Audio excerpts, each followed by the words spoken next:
Something that's unique about the Christmas time in Scotland is there's very much a focus on the celebration of New Year, of Hogmanay.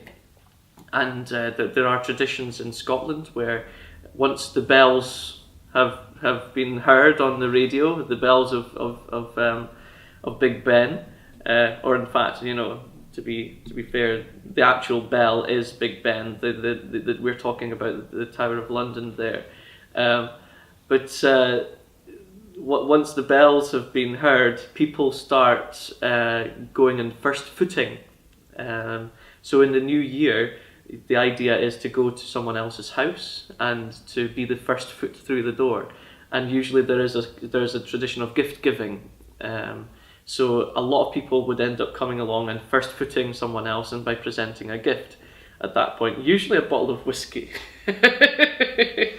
And so you have this really quite an odd phenomenon in Scotland where people would turn up on someone else's doorstep at 12:30 in the morning, or even later than that, and even further into the small hours.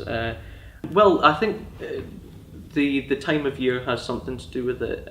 Certainly, in our experience of the seasons in our part of the world, the winter time is the kind of time where you've got a lot more time sort of to reflect. You're tending not to be going out into the sunshine. You're tending to be a bit more indoors, and it can be a time of year which you're seeing dead trees around you, or appearing to be dead trees around you without the leaves on it.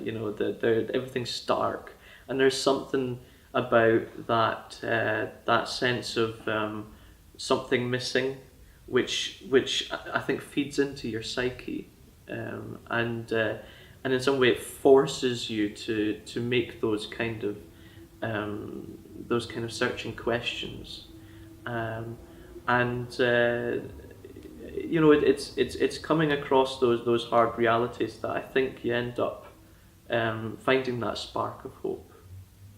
I think that's where you really experience that truth about God, the light shining in the darkness, that spark that appears out of nowhere, and when everything seems to be dead, when everything seems to be darkness and enveloping you, and there's nothing, no light at the end of the tunnel, that's when you see the light. That's when you see the birth of hope, the dawn of hope, shining brightly.